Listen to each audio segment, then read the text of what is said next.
Good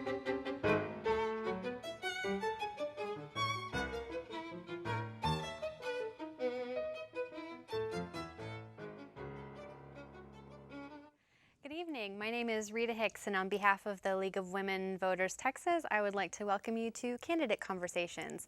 We have an exciting program tonight. We're going to be talking about the Agriculture Commission, and one of the candidates is here with us.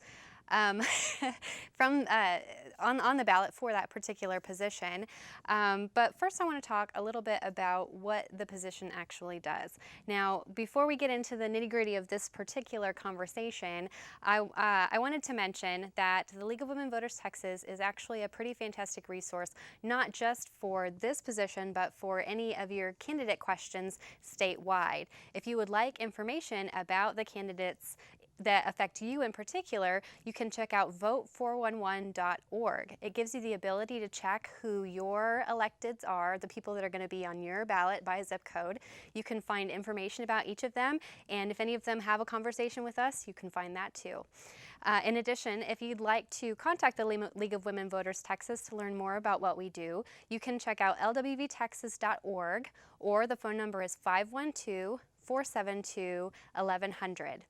With me tonight, I have my co-host, Jarrell Douglas, also from the League of Women Voters, and I would like for him to introduce the Department of Agriculture and what the Agriculture Commission does to our viewers. Thank you so much, Rita. So what does the Texas Department of Agriculture, or TDA, do? There's consumer protection, such as regulating all the fuel pumps in Texas to make sure that all the drivers are getting the correct quality of fuel. There's things involving the production of agriculture, which is, protecting agricultural crops like citrus, cotton, from harmful pests and diseases. And it also administers grants for funding for agricultural research to develop new technologies. Healthy living, things like administering the National School Lunch and Breakfast programs for Texas school children, administering assistance to feed the hungry through Texans Feeding Texans initiative, and economic development as well, things like providing tools for communities to attract business and pursue other economic development opportunities. Great, thank you, Jarrell. I would like to mention at this point that every candidate for the position was invited to participate in the candidate conversations tonight. We had one of those candidates take us up on our offer, and I would like to take a moment to introduce to you the Libertarian candidate for Agriculture Commission, Mr. Rocky Palmquist. Thank you for having me here. I really appreciate it, guys. Thank you. Appreciate it. Thank you for joining us. Could you start, Rocky, by just telling us a little bit about yourself and why this position is important to you? Okay, great. I'd love to. My name is Rocky Palmquist. I am the Libertarian nominee for the Texas Department of Agriculture Commissioner race. I'm an 11th generation Texan. I still farm the same land that my forefathers farmed before we were even a state. So Texas is really very near and dear to me, especially the agriculture, the community, the Texas way of life. I got into this race after being so apathetic for so many years, thinking, is there anybody out there at all that's going to voice the opinion of the family farmer? Do we always have to be looking at Monsanto and ADM and all of these guys getting these big favors from the government? Where's the favors for the little guy, the guy that's really out there doing the work? You know, the one that actually has dirt under his fingernails at the end of the day, not one of the pencil pushers. And the way I was looking at it, I looked at the Republicans and I looked at the Democrats and thought, man, they're the same thing. They tell us the same thing every 4 years. So I decided to run as a Libertarian, get in here and kind of shake things up and give people a choice and tell them they don't have to keep voting for this bipolar politics that we have every 4 years. You talked a little bit about challenges to the small farmers, the people who have the dirt under their nails. More specifically, what are some of those challenges that you see? A lot of the challenges come not only from property taxes. You know, we do have the agricultural exemptions in a lot of cases, but the exact homestead itself that the house sits on and that acreage is not always exempt from agriculture. So you've got ever increasing property taxes. You tend to have laws up at the national level, like the Monsanto Protection Act, you know, that we're just getting to the point through the legislature and the Congress and some of these that everything falls down on the side of the big boys and the little guys are left hanging out to dry. You know, we've had cases where, and this has gone to court, where you've had pollen off of a GM crop coming on to somebody else's property. That pollen itself is trespassing. But you know what happened to that poor little farmer next door that had that crop? They got sued by Monsanto because it turned into their crop. And it continues day by day. Every day there's another regulation, there's another law. I mean, we've gotten so ridiculous in this state that you can't even, you know, go after raw milk. You know, what are we thinking? What are we doing when we're taking something as simple as that and regulating it? What in the world does the government have to do with that? That's just milk out of somebody's cow, and you're going to say that you can't go and buy it from somebody? Horse hockey, you know, this is all this political stuff that's been happening for years, and we got to put a stop to it. That's what's strangling the family farm. And not only that, they're not allowed to grow what's actually going to be profitable. You know, I mean, let's take a look at hemp and marijuana. That's going to be a big issue, and it already is. If the state of Texas could grow hemp in the farms, we could get 8 harvests a year. 8. What are you going to get from cotton? What we used to call king cotton, you know, that we were all taught about in school. You're not going to get but 1. Hemp is far more production. You've got the clothing, you've got the oil, you've got even some medicines, you've got rope. A lot of these things are sustainable too. The hemp itself actually repairs the soil. And this is a very easy crop to grow, and the small farmers can be doing it. But the state of Texas and the feds aren't allowing this to happen. What can happen here is you can buy the hemp oil in Texas, you can buy hemp cloth here, you can buy baked hemp seeds here, but you can't grow it. It's a felony, and you're going to go to jail. So something in Washington and Austin has really gone awry, and it's warped. And it's warped against the family farmer. Well, and you mentioned that there's a lot of government financial support for agriculture, but at least in your opinion, it's not getting into the hands of these smaller operators. What changes would you make to the financial support programs that are in place that you think would result in those smaller farmers receiving more of the benefits? I think they all need to be cut and sent out to pasture. I don't think there needs to be any grants out of government money favoring Monsanto or mom and pop Betty Joe down here on the corner that can barely make it. It is not up to somebody else to support these people. We've got to find an alternative crop. It's like if you opened up a cat business, okay? You're selling cats, well, you're down to selling 1 or 2 cats a day, and eventually you're not selling cats anymore at all, and that's because everybody else has gone and bought dogs and you go broke. Well, that's just kind of the way it is. We need the free enterprise system. Let the economy take care of itself, and the government needs to keep its nose out of it. We don't want their money, don't need their money, and every time they get involved in something, they screw it up. Every time. They've even got Main Street grants for painting things. Now, what in the world does that have to do with agriculture? Not a cotton-picking thing, right? Wow, you talked a little bit about very very interesting points you bring up. You talked a little bit about money coming from the federal government, urban agriculture. Let's go there. Okay. Should the Texas Department of Agriculture budget money for loans for small urban farms or the production of tools or processes in urban settings? No. Okay, and why not? Absolutely not. It's not their business to support business. A government for the people, by the people. It's not to loan the people money. It's not to be mama and daddy to everybody that needs something in the country. There's not a lending institution. The Texas Department of Agriculture was put together as a rah-rah agency to support our products, not loaning money to every Tom, Dick, and Harry that wants to come along and build something. The government, that's not a business. They shouldn't be in the business of giving any loans. They shouldn't be in the business of giving any money, period, unless it is to somebody that handicapped, they can't take care of themselves. Those are the people that deserve the money, and not these lazy people that are looking for a handout at every turn. That's not what Texas was made of. Man, we were made of blood and guts, and we got out there and did it. That's what the real Texas ingenuity is about, and we're going to get back to it if we get rid of this bipolar politics. Very interesting. So it sounds to me like you're very much of the opinion that the Agriculture Commission's job is not figuring out how to fund farming. But what I'm curious about is, do you think that the Texas Department of Agriculture should be in the business of funding research and development? I think a lot of this can be left to the colleges, and it already is. You know, A&M does a lot of this, Texas Tech does a lot of this for us.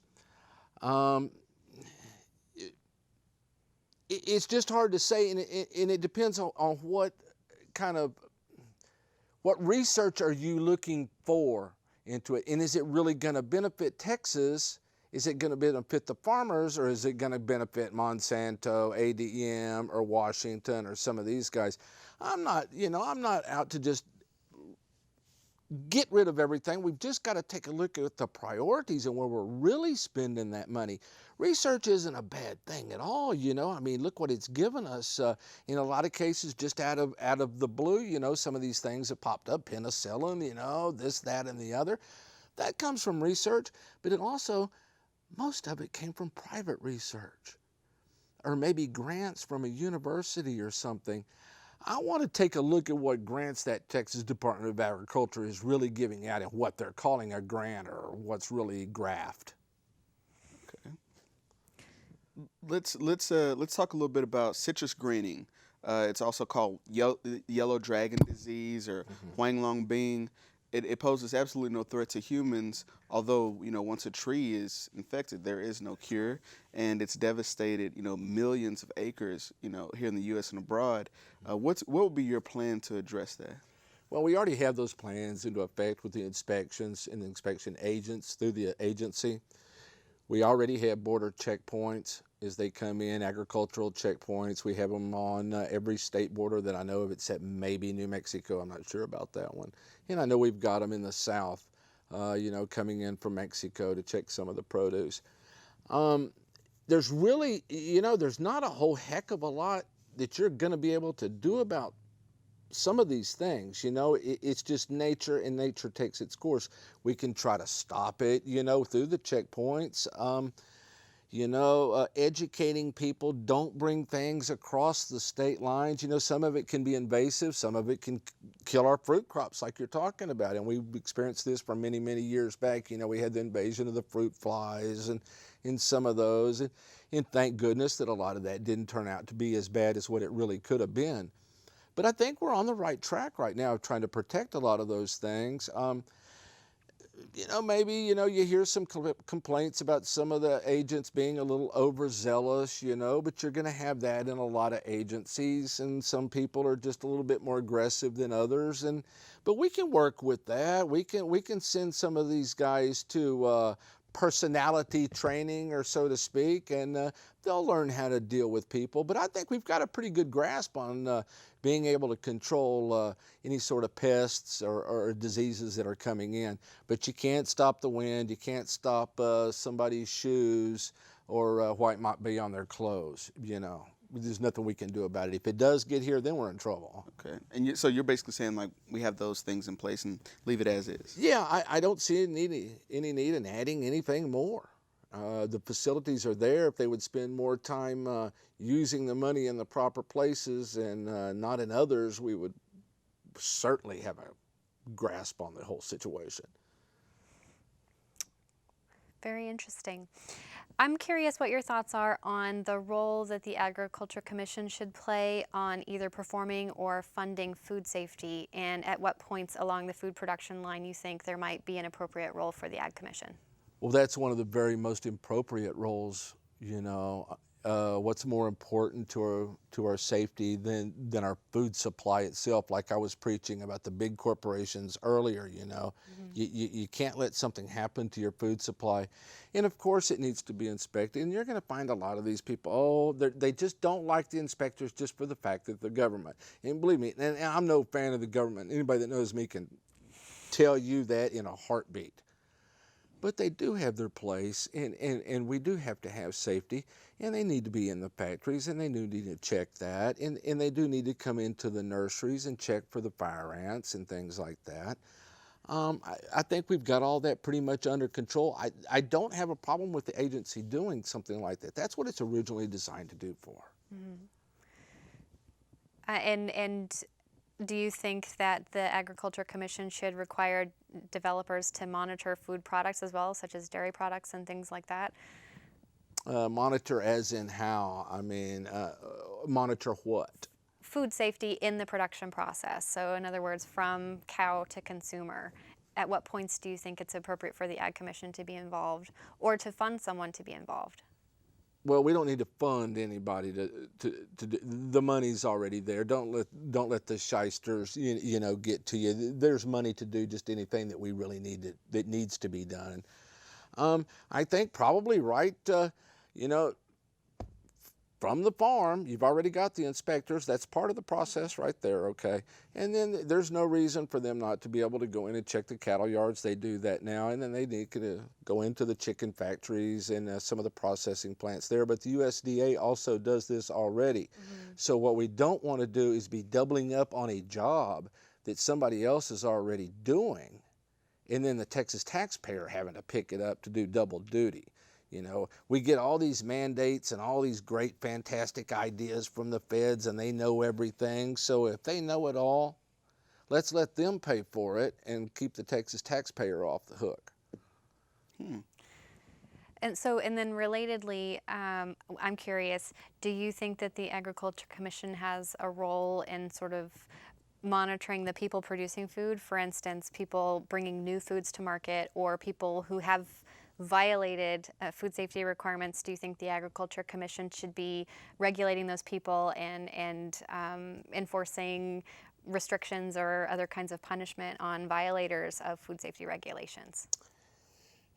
Everybody makes mistakes, and I always hate to hear that, should somebody be penalized or something. There's not a person in this world that hasn't made a mistake or regret something that they've done. Everybody deserves a second chance.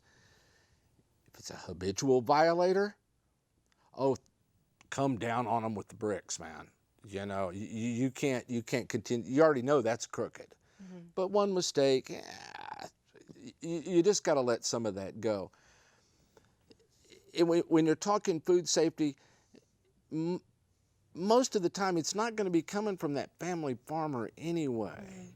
It's these giant food lots, and believe me, I'm not trying to scare anybody because that's where we get our food from, and most of them are perfectly fine, Even the chicken factories, they're fine. There's no...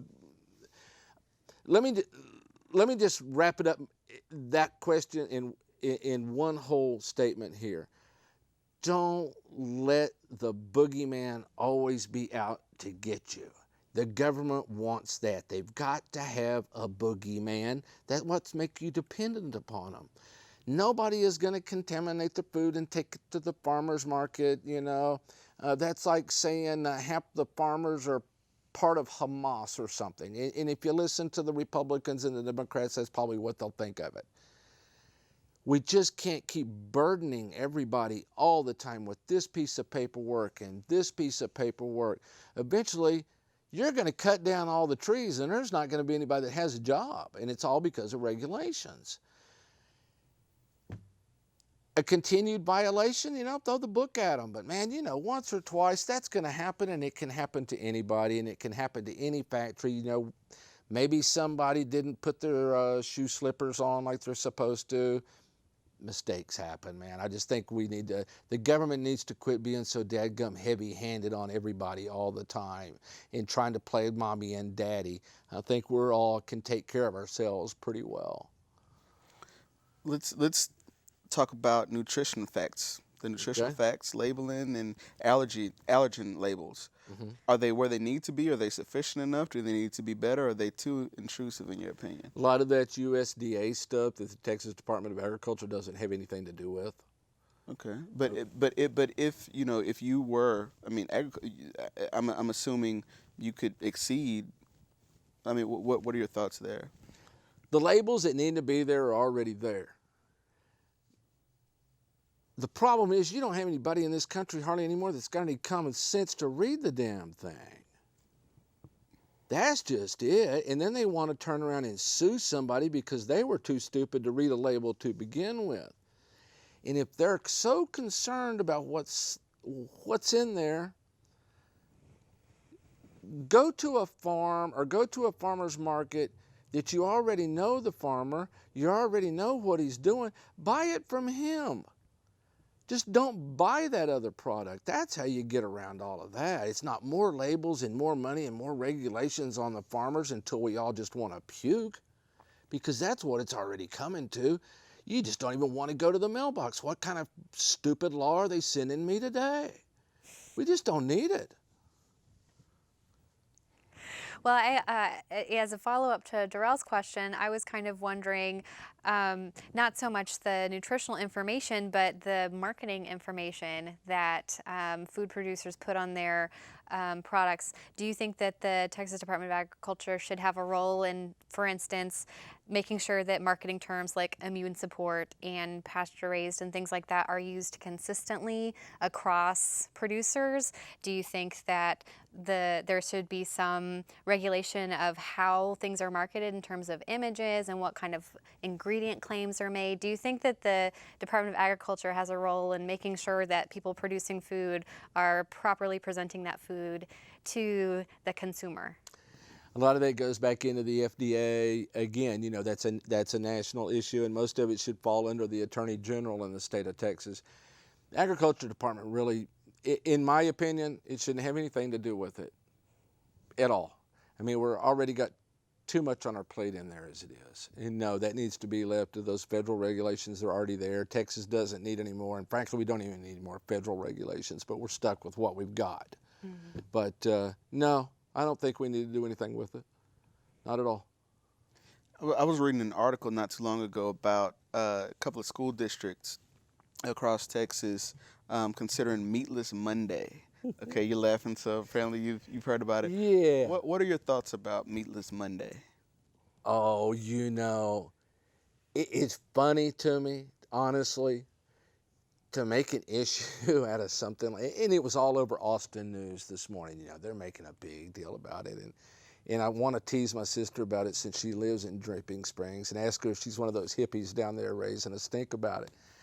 But look, you know, the principal is trying to make a political statement. That's all that really is about. You know, it's this Al Gore global warming garbage that they're shoving off on everybody. And if you listen to him talk, you can already figure that out. It's a political agenda that he's wanting to follow. But what I would do with the kids, man, make the biggest meat lunch that you can possibly make. Meatloaf, chicken, fish, any kind of meat you want to take in the biggest sack you can take, and take it to school on a Monday. I dare them to tell you you're not going to eat it because they're violating your rights at that point. Very interesting. Well, since we've now segued into animals, I'm curious about animal management practices in Texas.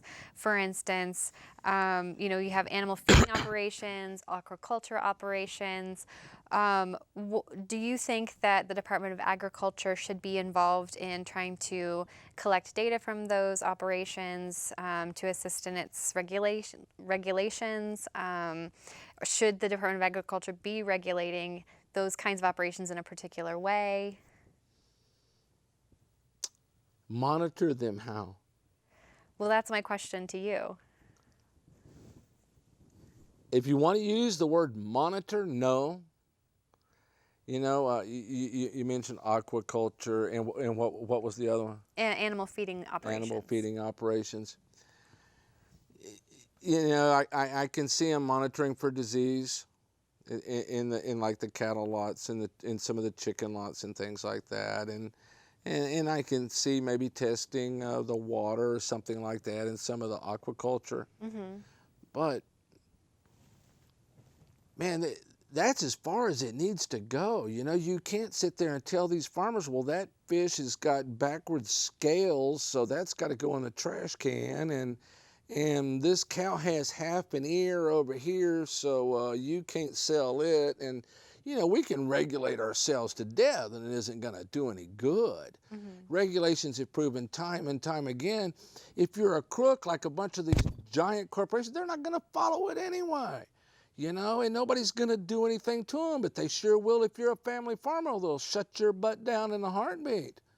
You know, it's just back to that favoritism of the giant corporate megalists that I like to call them, and the government NGOs, and the cooperation between them all. Because if people don't think that the government and those giant corporations aren't going to be used against you, they already are, man. Because look at Monsanto. Monsanto Protection Act, we all know what that is. Man, that is bad news. When a government starts coming down and siding with a corporation and backing it up and making it where you can't sue them, what, really? I mean, what's going on? This is Texas. This is America. Who in the heck are these people to be able to tell us, no, you can't sue that corporation because we're the government and we say you can't? Well, maybe it's time to throw all those government people out on their ear and take it to Monsanto ourselves. So where do you think the line is? Because, I mean, on one hand, we have to protect the environment, but on one hand, we want to be business friendly. Mm-hmm. So, you know, let's just say you're sworn in and you're our new agriculture commissioner. What's the first thing you do to address or tilt that balance? EPA controls most of the environment. Okay, TCEQ, Texas Commission on Environmental Quality, controls most of that. Texas Department of Agriculture isn't going to have a whole lot to do with the environment other than maybe through the pesticides that are regulated with through the Structural Pest Control Board that does the indoor spraying, you know, commercial houses. That's the ones that regulate that. But as a whole, the Agriculture Department can't really do a whole heck of a lot about the environment. It's just not a role that it plays. And I'm not a Republican or a Democrat, and I'm not going to come out and start adding something else for the agency to do just to get more money. That's how they always operate. Let's decide to do this now. Let's decide to regulate these people, and we're going to get more money and we get more control. That's the tired old game that we've been seeing forever and ever. Instead of more of that, we need to have less of it. So what do you take away? I'll take away, well, you really want me to get in it? From top to bottom, I want 25% cut off the top down. 25%, fire them, send them out the door. That's top level management. They've been sucking off of Texas for a long time, and it's not the people that do the work. It's not the people out there in the field that are showing up from 8 to 5. It's not the guy that's stuck in his office until 10 o'clock with the kids crying at home because daddy's not home to have dinner with the family.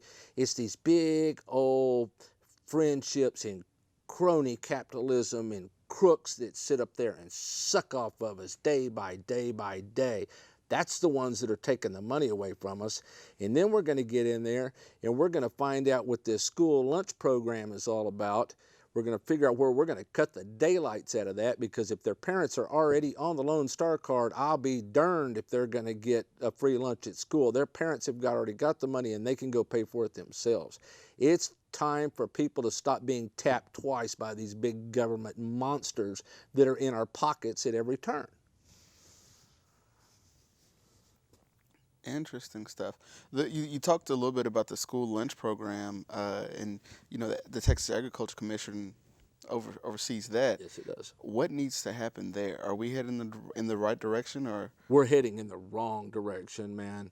We're already, well, You see with Michelle Obama, you see the revolt with the kids already. They don't want any of that, and we're having more waste in the schools now than we've ever been having before. That food is going straight into the trash can. The kids don't like it. They're not going to eat it. It's just the way it is. And you can go to any school superintendent and they can tell you that the waste is up. And they're still coming down with these unfunded federal mandates telling us what we're going to serve our children. I think we've just got to have the guts enough, and somebody's get up there, no, we're not going to do it. No, take your federal regulations and go back to Washington. We're not going to listen to you. Somebody's got to have the guts to do this. And let me tell you, it's not only going to be the school lunch program, guys. Get ready for school breakfast and get ready for school supper too, because it's already in the plannings and it's going to go year round. You're going to be renting your children pretty much out to the government. And by the time you get home, you're going to get a little kiss on the cheek, and Johnny's going to go to bed. You're going to get up in the morning, put him right back on there. They're going to feed him breakfast. They're going to feed him lunch. They're going to feed him supper, and they're going to indoctrinate him. And we better get our mindset straight, because right now, with this stuff going on, you're having a whole herd of children who are brainwashed because their parents are too damn lazy to pay attention to what's going on really in the classroom. Well, I think that's very interesting, and I'm curious, at least when we talk about education, I'm going to draw a parallel for you. We talk about education in this state. There's an argument to be made by certain, segments of the population that it should be much more of a bottom-up approach, and it should be parents and teachers and administrators in the schools that are involved in the choices about their children's education. Do you believe the same thing about what we're feeding our children in school? Absolutely. It all starts with the family. And again, we've got to quit turning to the government for everything. It's the parents' responsibility. If their child has an allergy to some kind of food, I'm sorry, that's not any good. No parent wants to have to deal with that. If the kid is obese, if the kid is skinny, this all needs to come back to the parent and their responsibility. If they don't want their child eating meat or fish, whatever it may be in school, that's up to the parent. They're the ones that need to be taking responsibility. Back in our day, of course, times are different. They published the school lunch menu in the newspapers, and I don't know if they still do that kind of thing. If you decided you didn't want something that day, well, you took your lunch. People just need to be a little bit more responsible and start thinking for themselves and stop being so poor me, I can't do anything for myself. I am really from bottom up. The people at the bottom, that's the parents, they already know what their children need. Those people in Austin don't have a clue. They're up there for a paycheck, and that's it. Parents need to be parents, teach their kids what's right, teach them what's right to eat, and we wouldn't have the agriculture department even being involved in it. Well, just as a follow-up, another thing I'm curious about, though, is that to the extent, there is a lunch program in Texas, and it's huge. I don't personally think it's going anywhere anytime soon. So if you come into this position and you know that you're going to have to work with what you've got, what kinds of changes do you think need to be made to the existing program to address some of the concerns that you've mentioned? Well, a lot of we're going to have to get together and figure out what the kids are eating and what they're not. We've got to address the waste, and that's not just the waste in the ag department, but what the kids are throwing away, at lunch. That's where we really need to start. Let's ask the kids and the teachers, what do you want to eat? I'm willing to bet you that most of them really don't want the junk. They would rather have something that didn't taste like plastic. I think that's where the big deal is. That's the first place I want to look. And then I want to look at the contracts and see where we're buying all this food from. How much are we paying for it? And which one of the legislature's brothers has interest in that company or something along the lines, because it's cronyism all throughout it. We got to get in there. And if it takes nothing else, we'll just gut the agency and start over. What's one thing you could do or you would do if elected to make healthy food more accessible to Texans? Nothing. That's your individual right. It's called studying. learning, and you hear about these, especially from our First Lady, these food deserts and all of that's just all political buzzwords. There's no such thing. There's food on every cotton picking corner in this country. Healthy food, grow a garden, grow it yourself. You shouldn't rely on the government to provide something for you that they say is healthy. How does the government know something's healthy? We all know they lie through their teeth all the time. They told us DDT was fine. Look what it did. Don't ever trust the government for any of that, man. Use common sense. Most parents have it, I hope. That takes care of all of it. The government doesn't need to keep telling people what they need or what they need to do or what's good for them. Do you think healthy food, and I'm talking stuff that grows from the ground, is accessible enough? Do you think it hasn't been? It hasn't been, but we're seeing a lot of farmers markets that are popping up, all over everywhere, and that's where I really encourage people to go, man. I don't want to get in trouble with the grocery stores, so I'm not going to say their names, but go to the farmer's market. That is the healthy food, man. That's coming right out of the ground. Those people know what they're doing, and it is accessible. Most people can walk to a farmer's market in many, many, many cities, and there's public transportation in the bigger cities. That's just another one of those poor me excuses that people use. They can get food if they want to. It's called 2 feet. You can walk and go get it. I want to circle back to a comment that you made earlier about how originally the Agriculture Department's role was kind of a rah role. And we're talking about local farmers markets. And do you think that there's a role for the Agriculture Commission in promoting things like farmers markets as a way to help these smaller producers bring their product to market? Absolutely. So then what kind of role would you see the Agriculture Department playing in that? They are the role that they're playing right now. Okay. And I'll think of the program here in just a minute. Grow Texas program is one of them. They're working fantastically well. We've got more and more farmers markets popping up all over everywhere. I think they're doing a real good job with that. And they're actually budgeting the money for that really, really well. And for me to say that, man, they're doing that right, okay? They really are. And I like the way that things are going right now. Let's just keep pushing the farmers market. Keep pushing the Texas beef market. And that, we have to realize this is not just in the state of Texas, but we have to advertise across the country and around the world. It's become a global economy. It's not just right here in Texas or the United States anymore. We have to push our products worldwide to get it out. And we've had recently problems with some of the chain restaurants going outside of Texas and say going to Australia and some of those to buy meat, and they never consulted with the Texas Agriculture Department. They don't have to. But maybe the Texas Agriculture Department should have made it known how much easier it is to do things here before they went and did that. I think there's probably some little trimming we can do and maybe take that money from that right there and add it over here to this to make something more productive. Although I'm against all this government spending, I'm not against all of it. I mean, some of it's necessary to operate with. It's just that most of it is just waste. But as far as that program goes, man, I don't see any waste in it, and I think they're doing a great job with it. You were just mentioning that, part of the problem when you see restaurants, for instance, going outside the state for produce is just a lack of information. So what do you think the Department of Agriculture can do better about sort of getting the word out about the programs it has with respect to local growers and getting that product to restaurants? Well, like I said, I think they're doing a pretty good job now. And a lot of the big grocery store chains themselves are also doing the Grow Local now.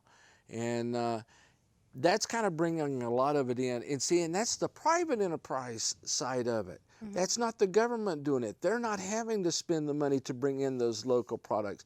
These grocery stores are doing it themselves. I like to go back and just think that people, especially in Texas, were smart enough to know how to do some of these things ourselves.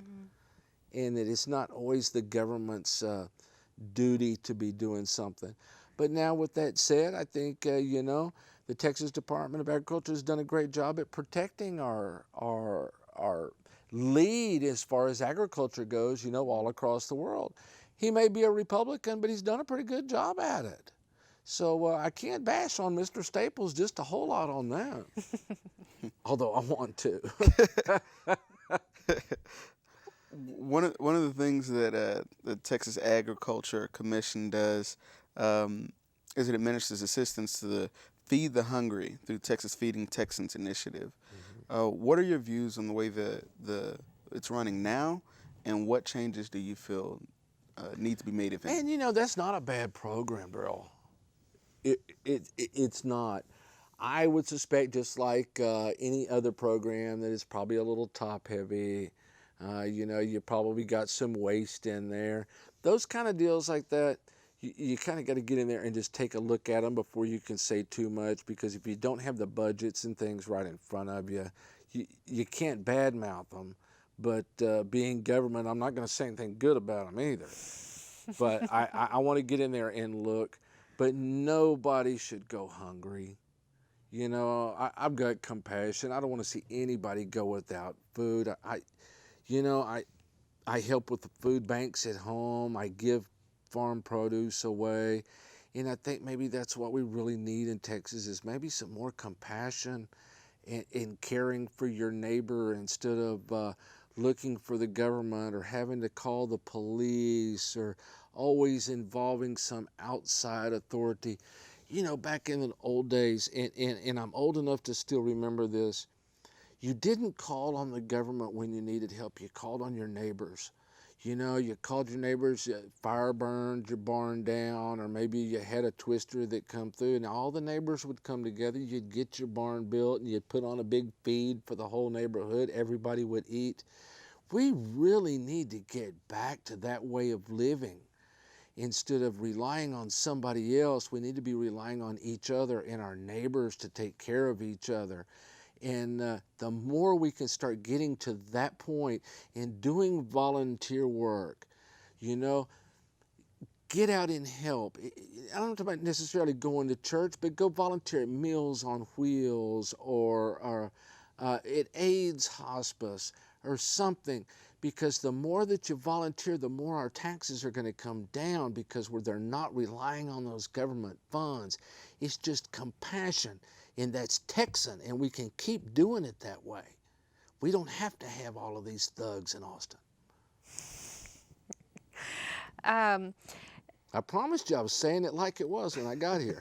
The point of these conversations is to give voters a true picture of what you look like as a candidate, Rocky, and I feel like that is exactly what we have been doing. Excellent. Now, I want to, what you were just describing is sort of a micro example of that, and of what I'm thinking about, and Grow Local is a much larger one, but we talk about, public-private partnerships as a way to use the best of the private sector to help the public sector. And I'm curious, what other areas of Department of Agriculture responsibility do you think are good places for public-private partnerships? Well, that's a good question.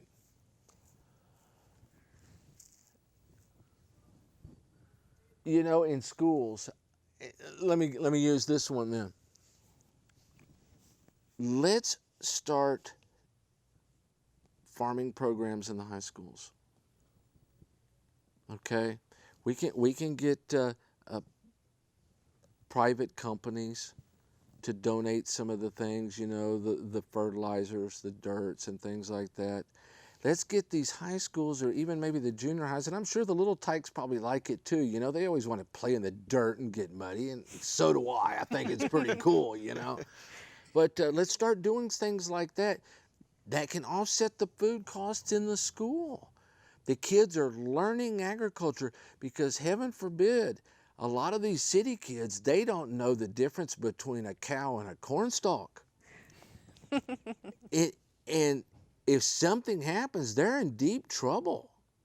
So I think we need to get the agriculture, start getting more of it taught in Start using the farms at the high schools and the junior highs. And I guarantee you, we could get the garden centers, you could get farmers, you could get the dirt production people. They'll all gladly want that tax write-off. I guarantee any good businessman will. They'll take that down there and they'll help the kids. There's your food, there's your kids' exercise for the day, and there's your tax break on top of it. We just got to use our heads, and those guys over in Austin, I think they're banging their heads on the wall or something because they can't figure this stuff out. Interesting stuff. At what moment did you take us back to that moment when you decided, I'm putting my name on the ballot? I was sitting talking to a bunch of friends in my garden center, and I was ranting and raving about government like I usually do. Get out of my hair. I don't want to be bothered with you. You know, just the whole gamut from the feds down to the state. And one of them said, well, Rocky, just put your money where your mouth is. You've got the guts. Just go out there and do it. And I said, oh, you got to be kidding me. And they said, no, go ahead and do it. In all these years, I've been a Republican. All of my life. I mean, I've been in the White House with Ronald Reagan. I had dinner with Ronald Reagan. You know, I've been a lifelong Republican. In the last couple of years, I'm thinking, man, who are these people? Who are these nuts? I can't be one of those, and I'm certainly not going to be a socialist, so I can't go vote Democrat. So that left me the Libertarian Party. So I said, all right. Went down, I said, well, how much is this going to cost me? And they said, it doesn't cost you anything. And I said, well, I'm in. And I've used my own money. I don't go out and beg for money. I think I've raised $900. And I'm being outspent by my opponent 700 and something to 1. And we can't even get him to show up at the debate tonight. We're making a big impact. All across the state, the poll numbers are rising. And I honestly, to goodness, think if we don't win this thing, we are going to make such a shakeup that it's going to catch national level, and you're going to start seeing libertarians elected in about 2 years if we don't win it this time. The polls are looking really good. They can have all the money in the world, but if you don't have the personality, if you don't have the gumption, or you don't have the will to get out there and travel, and heck, I've walked 30 miles to get to something, and I've walked 30 miles back. I want this job. I want to make something happen. I don't run around in a limousine. I don't stay at the Radisson. As far as I'm going to get is an old 1992 pickup that barely runs. It gets down the road, and I stay in Motel 6. I want to handle the Department of Agriculture that same way. Be responsible with your money. Don't blow the money, and things will work out a lot better for all of us. And I think I'm going to see the same thing happen in November. I'm responsible with my money. I may not have a lot of it, but by golly, I'm making an impact. Well, you were telling Darrell earlier the first thing you would do if you were sworn into office. What I'm curious about is if you had to name your big 3 accomplishments that you would like to accomplish if you wind up being our agriculture commissioner, what would those big 3 be? Making sure the feds stay out of our lunch programs in the schools. I want to make sure that the feds stay out of the farmers' water because they're trying it. And I don't know if y'all know this or not, but the EPA actually tried to come in and control the bar ditches, the mud puddles, and the stock tanks on your private property. Control them, what you can use out of that. That's the feds. No, not under my administration, you're not. I'll meet you at the border. And you know how they used to have the old throwdowns? I'm old school. It don't bother me. I'll throw down. You've also got medical marijuana. And that's very near and dear to my heart. My dad was a Korean War vet. and could have very well used that. You've got children with autism. They can use that. And these sorry suck-ups in Washington, in Austin, have the gall to tell somebody how they can medicate themselves.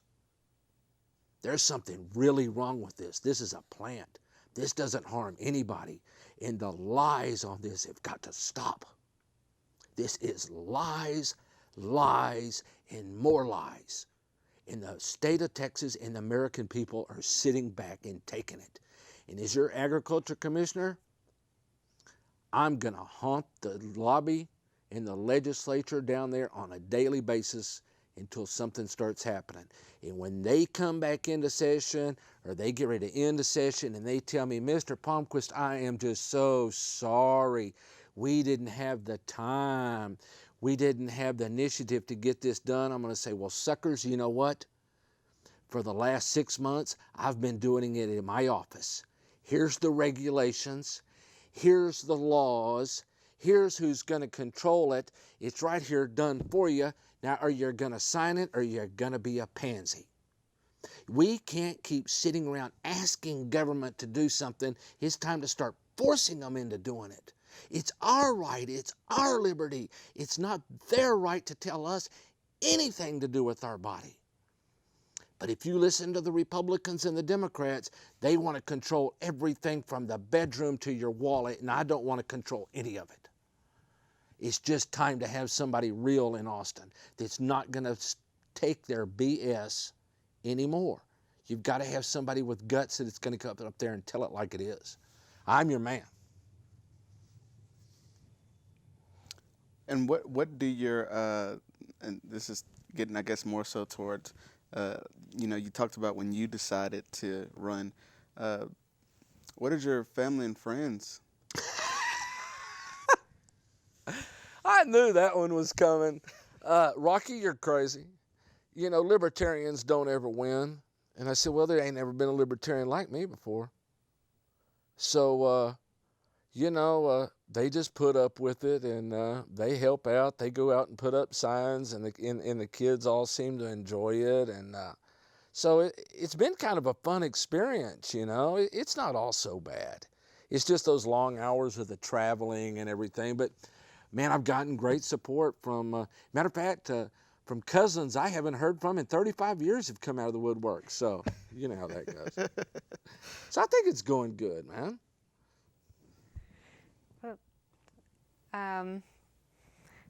That's Have I just befuddled y'all all to the dickens now, or what? No, I am just grateful that you took the time to come spend with us. So we're getting short on time. If there was one thing you wanted to leave viewers with about your campaign, what you want to do as agriculture commissioner, what's that one thing you would want to leave viewers with? I want people to know what you see is what you get. What I say is what I'm going to do, and what I do is what I mean. I'm not a politician. I've never held elected office to anything, and I'm thankful for it. I think it's time that we have a real Texan, not just some washed-out politician with the same old sound bites over and over and over again. And I need your support of the real Texans all across this state. We can go make a difference. I don't care if you're Republican. I don't care if you're Democrat. I don't care if you're Libertarian. Please go vote. This is serious. Our liberties are vanishing by the day. And if you don't get out and do something, you're going to wake up one morning and you're not going to have any. That's the impression I need to leave on you. It's important. Go vote before your country is gone. Please. Thank you. Well, thank you, Mr. Palmquist, for joining us tonight. We hope you've enjoyed learning a little bit about one of your candidates for Agriculture Commission. On behalf of the League of Women Voters Texas and Houston Media Source and my co-host, Jarrell Douglas, I would like to say thank you again for watching. And I mentioned at the beginning that there are resources available to you to help you learn more about the candidates on your ballot. One of those resources is vote411.org, where you can, by zip code, figure out which candidates for which positions will be on your ballot. And when there's information available about those candidates, like for instance this conversation with Mr. Palmquist, that information is available to you at vote411.org. If you'd like to learn more about the League of Women Voters Texas, you can visit the website at lwvtexas.org, or you can reach them by phone, and that number is 512-472-1100. We hope this has been as fun for you as it has been for us, and we thank you for joining us for this candidate conversation.